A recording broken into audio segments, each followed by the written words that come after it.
Hi గారు, welcome to our channel. ప్రస్తుతం మనతో పాటు దాము బాలాజీ గారు, సీనియర్ జర్నలిస్ట్, వాటితో ఒకసారి మాట్లాడదాం. సార్ నమస్కారం. సార్ నమస్తే. సార్ మన సంధ్య థియేటర్ తొక్కిసలాట ఘటన తర్వాత కోమటిరెడ్డి గారు అప్పుడే ప్రెస్ మీట్ పెట్టి బెనిఫిట్ షోలు మేము క్యాన్సిల్ చేస్తాం తెలంగాణలో అని చెప్పేసి అనౌన్స్ చేశారు. అయితే రీసెంట్ గా దిల్ రాజు గారు ఈ సంక్రాంతికి గేమ్ చేంజర్ రామ్ చరణ్ గారు రాబోతుంది. సో ఈ గేమ్ చేంజర్ మూవీకి అన్ని పెద్ద సినిమాల్లో లాగానే రెండు తెలుగు రాష్ట్రాల్లో బెనిఫిట్ షోలు ఉండేలా మేము ప్రయత్నాలు చేస్తాం, ఉంచుతామన్నట్టుగా ఆయన మాట్లాడుతున్నారు. మరి బెనిఫిట్ షోలు క్యాన్సిల్ చేస్తామని తెలంగాణ గవర్నమెంట్ అనౌన్స్ చేసింది. మరి వీళ్ళేమో దిల్ రాజు గారు ఈ విధంగా మాట్లాడుతున్నారు. మరి ఉండే ఛాన్సెస్ ఉన్నాయా? మరి మీ ఒపీనియన్ సార్? ఇది ఒక డిస్ప్యూట్ లాగా మిగిలింది. ఇప్పుడు మామూలుగా దిల్ రాజు ప్రతి సంక్రాంతికి ఏదో ఒక వివాదంలో ఇరుక్కుంటుంటాడు. ఆయన లాస్ట్ సంక్రాంతికి కూడా పెద్ద సినిమాలకి ఇచ్చి ఒక సినిమాని వెనక్కెళ్ళమని ఇలాగంతా గొడవలు జరిగాయి. అప్పుడు అందరూ సమావేశమయ్యారు, దిల్ రాజు మీద విమర్శలు వచ్చాయి. మళ్ళీ దిల్ రాజు ప్రెస్ మీట్ పెట్టి చెప్పాడు. అంతకుముందు కూడా వారసుడు సినిమాకి తమిళ డబ్బింగ్, తమిళ సినిమా, అది తెలుగు ఈయన ప్రొడ్యూసరు. సో అది దానికి ఎక్కువ థియేటర్లు ఇస్తున్నారని, ఇది ఎప్పటి నుంచో థియేటర్ల గొడవలు అనేవి ఎప్పటి నుంచో జరుగుతున్నాయి. ఎందుకంటే థియేటర్లన్నీ కూడా నలుగురు చేతిలో ఉన్నాయనేది అందరికి తెలిసిన విషయమే. దిల్ రాజు, అల్లు అరవింద్, తర్వాత సురేష్ బాబు, ఇలాగా ఏషియన్ వాళ్ళు ఇలాగా. అయితే ఇక్కడ ప్రాబ్లం ఏంటంటే దీనివల్ల ఒక లాభం కూడా ఉంది. వీళ్ళు కానీ తీసుకొని నడపకపోతే థియేటర్లన్నీ కూడా, ముఖ్యంగా సింగిల్ థియేటర్లు ఎప్పుడో చచ్చిపోయాయి. అవన్నీ రియల్ ఎస్టేట్ మాల్స్ అయిపోయాయి. వీళ్ళు నడపబట్టే అవి సర్వైవ్ ఉన్నాయి. ఆ మేరకు అది పాజిటివ్ అంశం. అయితే నెగిటివ్ అంశం ఏంటంటే రిలీజ్ అప్పుడంతా కూడా వేరే సినిమాలకి ఇవ్వరు వీళ్ళ సినిమాలకి చూసుకుంటే. ఇదంతా వ్యాపారం. ఇంకా వ్యాపారంలో మనం న్యాయము, నీతి ఇవి మాట్లాడడానికి, లీగలా కాదనేది మాత్రం మాట్లాడాలి తప్ప వ్యాపారానికి వెళ్ళి ఇది న్యాయం కాదురా బాబు, ఇది అన్యాయం అంటే కుదరదు అక్కడ. కాకపోతే ఏంటంటే ఈ సినిమా ఇండస్ట్రీలో లీగల్గా అంటే కుదరదు. ఎందుకంటే ఇవన్నీ ఒకరికొకరు కాంపిటీషను, వ్యవహారాలు ఉంటాయి. ఇప్పుడు ఏంటంటే పెద్ద బడ్జెట్ సినిమాలు అయిపోయినాయి. దాంట్లో లాభాలు వచ్చినా అదే రీతిలో ఉంటాయి, నష్టాలు వచ్చినా అదే స్థాయిలో ఉంటాయి. అందువల్ల ప్రతి దాంట్లో దిల్ రాజు ఇది అవుతాడు. అయితే దిల్ రాజు కాంగ్రెస్ గవర్నమెంట్లో దిల్ రాజుకి మంచి ఇది ఇచ్చింది. దిల్ రాజు కూడా బేసిక్గా ఆయన వెంకటరమణారెడ్డి అనుకుంటా ఆయన పేరు. సో రెడ్డి, సో రేవంత్ రెడ్డి తనకి మంచి పదవి ఇచ్చాడు. తెలంగాణ ఫిల్మ్ డెవలప్మెంట్ కార్పొరేషన్ చైర్మన్గా ఆయనకి పెట్టారు. సో ఈ క్రమంలో ఇప్పుడు ఒక వివాదం ముందుకు వస్తుంది. అదేంటంటే సంక్రాంతికి 3 సినిమాలు రిలీజ్ అవుతుంటే తెలుగులో 3 కూడా దిల్ రాజు సినిమాలే. ఒకటేమో గేమ్ చేంజర్, అది 350-400 కోట్లు బడ్జెట్, శంకర్ రామ్ చరణ్ సినిమా. రెండోదేమో సంక్రాంతికి వస్తున్నాం, వెంకటేష్ సినిమా. తర్వాత మూడోదేమో డాకు మహారాజ్, బాలకృష్ణ సినిమా. డాకు మహారాజ్ సితారా వాళ్ళది, కానీ ఈయన డబ్బులు ఉన్నాయని చెప్తున్నారు. నాదే అది కూడా అని దిల్ రాజు అనౌన్స్ చేశాడు. ఇప్పుడు ప్రాబ్లం ఏంటంటే 3 అంటే వాళ్ళ సినిమాలే వాళ్ళ కాంపిటీషన్లకు తీసుకెళ్తున్నట్టు. 10వ తేదీ నుంచి వరుసగా అవి రిలీజ్ అవుతాయి. సో అందుకని థియేటర్లు ఒకటి, వేరే సినిమాలు రిలీజ్ కావడానికి ఇబ్బంది అవుతుంది. 3టికి దిల్ రాజే కాబట్టి దిల్ రాజు అడ్జస్ట్ చేయాలి థియేటర్. ఇప్పుడు ప్రాబ్లం ఏంటంటే పెద్ద సినిమాల బిజినెస్ మోడల్ ఎలా ఉంటుందంటే వాళ్ళు ఎక్కువ డబ్బులు పెట్టేస్తారు కాబట్టి ఒకవేళ ఫ్లాప్ అయినా హిట్ అయినా డబ్బులు వెనక్కి రావాలి. ఫ్లాప్ అయినా ఆ టాక్ స్ప్రెడ్ అయ్యి కలెక్షన్లు డౌన్ అయ్యే లోపల వీళ్ళ పెట్టుబడి అయినా వీళ్ళ దగ్గరికి వచ్చేయాలి. దానికి ఏం చేస్తున్నారు ప్రతి ఒక్కరు ఇవాళ పెద్ద సినిమా వాళ్ళు, నెంబర్ ఆఫ్ థియేటర్స్లో రిలీజ్ చేయడం, ఫస్ట్ 1 వీక్ కలెక్షన్లు పెంచుకోవడం, ఫస్ట్ 1-2 డేస్ బెనిఫిట్ షో అని, స్పెషల్ అడిషనల్ షోస్ అని పెంచుకోవడం. ఇది సీఎంల స్థాయిలో పోయి మాట్లాడి పైరవీలు చేసి చేసుకోవడం అనేది జరుగుతుంది.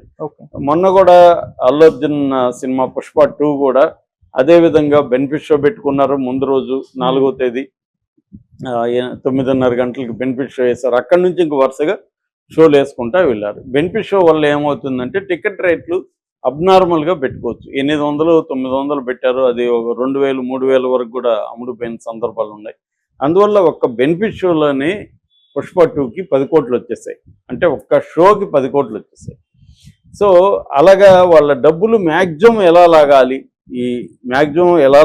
ఎంత క్విక్గా లాగాలి, ఈ 2 కండిషన్లు అనేవి వెరీ ఇంపార్టెంట్. అందుకని వీళ్ళు రకరకాల పద్ధతులు, త్వరగా డబ్బులు లాగాలి, మ్యాక్సిమం ఎక్కువ డబ్బులు లాగేసేయాలి.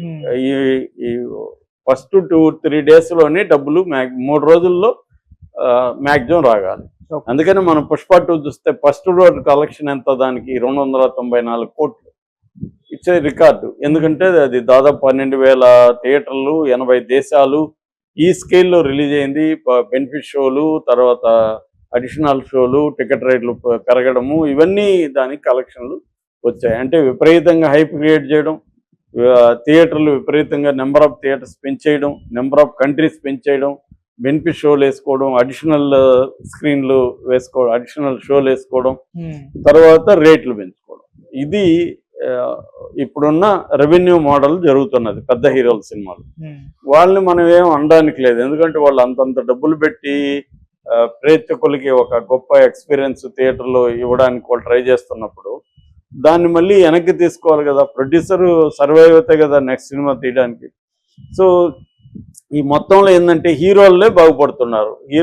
హీరోలు మళ్ళీ వాళ్ళని అడిగితే మేము 3 ఏళ్ళు దీని మీద పెట్టి 300 కోట్లు తీసుకుంటే తప్పేందని అల్లు అర్జున్ అడుగుతాడు. ఎందుకంటే 3 ఏళ్ళు దాని మీద పెట్టాడు కదా. 3 సంవత్సరానికి 100 కోట్లే కదా అతనికి వచ్చింది. అదే సంవత్సరానికి 4 సినిమాలు చేసిన ఆయనకి డబ్బులు 200 కోట్లు వస్తాయి కదా 50 తీసుకున్నా. కాబట్టి ఆయన నా టైము నా ఇది పెట్టాను కాబట్టి నేను 300 కోట్లు తీసుకుంటే తప్పేంటని అతనికి ఉంటుంది. ఎవరి లాజిక్లు ఎవరి పాయింట్ ఆఫ్ వ్యూ నుంచి మనం ఆలోచిస్తే వాళ్ళ పాయింట్ ఆఫ్ వ్యూ నుంచి వాళ్ళ లాజిక్లు కరెక్టే కావచ్చు. సో అందుకని ఏమవుతుందంటే దీనివల్ల ఏమవుతుందంటే ప్రజల మీద భారం ఒకటి పడడం, రెండోది థియేటర్లో బెనిఫిట్ షోల వల్ల విపరీతంగా జనం వెళ్ళి మొన్న ప్రమాదం జరగడం, ఒక ఆమె చనిపోవడం, ఆమె పెద్ద వయసు కూడా కాదు పాపం, చిన్నపిల్లలు 9 ఏళ్ల బాబు, 6 ఏళ్ల పాప, అలాగా 7 ఏళ్ల పాప, అలాగా ఉన్నారు వాళ్ళు. సో ఆ చిన్నపిల్లల తల్లి భర్తకు కూడా లివర్ దానం ఏదో చేసిందని చెప్తున్నారు. భర్త ప్రాణాన్ని కాపాడి తన ప్రాణం కోల్పోయింది. సో ఆ బాబు కూడా వెంటిలేటర్ మీద ఆక్సిజన్ ఇస్తూ ఉన్నారు, నిన్ననే కళ్ళు తెరిచారని చెప్తున్నారు.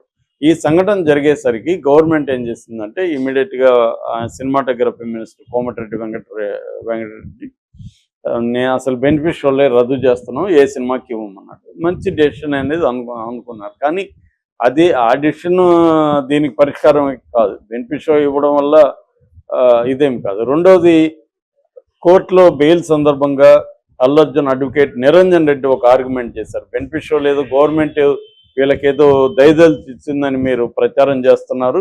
దయదలిచి ఏమీ లేదు, 18% GST పే చేస్తున్నాం. వీళ్ళకి 10 కోట్లు రెవెన్యూ వచ్చిందని బయట ప్రచారం చేస్తుంటే 10 రాలేదు, 7 వచ్చింది, 3 కోట్లు గవర్నమెంట్కి పోయింది.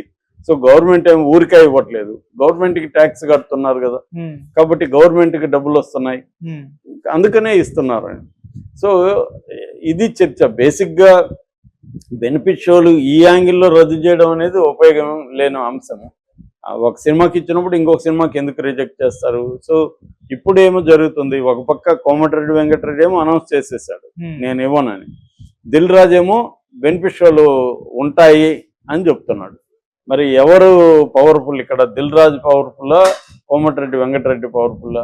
మామూలుగా తీసుకుంటే కోమటిరెడ్డి వెంకటరెడ్డి పవర్ఫుల్, ఎందుకంటే ఆయన సినిమాటోగ్రఫీ మినిస్టర్, ఆయన అనుకున్నది జరగాల. కానీ దిల్ రాజు డైరెక్ట్గా రేవంత్ రెడ్డితో రేప ఉంది కాబట్టి రేవంత్ రెడ్డిని కన్విన్స్ చేస్తే రేవంత్ రెడ్డి చెప్తే కోమటిరెడ్డి కూడా వినాల్సి వస్తుంది. కోమటిరెడ్డికి ఏమి దీంట్లో పెద్ద ఇగో ప్రాబ్లం లేదు, ఆయనకు పోయేదేం లేదు. బెనిఫిట్ ఏదో ఆ సందర్భంగా అనౌన్స్ చేశాడు. మళ్ళీ ఈసారి గట్టి చర్యలు తీసుకుంటాము, హీరోలు వెళ్ళకూడదు బెనిఫిట్ షోలకి, ఇవన్నీ చెప్పి మళ్ళీ వదిలేయచ్చు. లేకపోతే అంత ధైర్యంగా చెప్పడు కదా దిల్ రాజు, ఎందుకంటే 3 సినిమాలు ఉన్నాయి. 3 సినిమాలు ఆయనకి ఒక షోకి పుష్పలాగా వస్తే 30 కోట్లు వచ్చినట్టు, కనీసం 20 కోట్లు వస్తాయి 3 సినిమాలకి ఆయన ఒక షోకి. దాని ఎందుకు దిల్ రాజు ఉంటాడు? ఎందుకంటే ఆయన కూడా బిగ్ బడ్జెట్ కదా 3 కూడా, అంటే అంత పెద్ద బడ్జెట్ కాకపోయినా మంచి బడ్జెట్ సినిమాలే కాబట్టి డబ్బులు వెనక్కి రావాలి కదా దిల్ రాజుకి. కాబట్టి ఇక్కడ ఏంటంటే ఎవరి ఇది వాళ్ళది, ఎవరి లెక్కలు వాళ్ళవి, ప్రేక్షకులు నిర్ణయించుకుంటారు మనం బెనిఫిట్ షోకి వెళ్ళాలా లేదా వీళ్ళ ప్రాబ్లం. వీళ్ళేమి బలవంతంగా వెళ్ళి వ్యాన్లలో కిడ్నాపులు చేసి చూపించట్లేదు కదా. కాబట్టి ఇక్కడ ఏంటంటే వ్యాపారం, ఇది సినిమా కూడా వ్యాపారం. ఆ వ్యాపారంలో మిగతా వ్యాపారాలకు ఎలాగా ల్యాండ్ ఇచ్చి ఇన్ఫ్రాస్ట్రక్చర్ క్రియేట్ చేసి కన్సెషన్లు ఇచ్చి ఇవన్నీ పిలుస్తున్నారు కదా, వెళ్ళి వేరే దేశాలకు వెళ్ళి కూడా వ్యాపారాలు పెట్టండి. సినిమా కూడా వ్యాపారం, సినిమా వల్ల ట్యాక్స్ వస్తుంది, సో సినిమా వల్ల ఉద్యోగాలు వస్తాయి, చాలా మందికి ఎంప్లాయ్మెంట్ దొరుకుతుంది. సో అందువల్ల సినిమాకి కూడా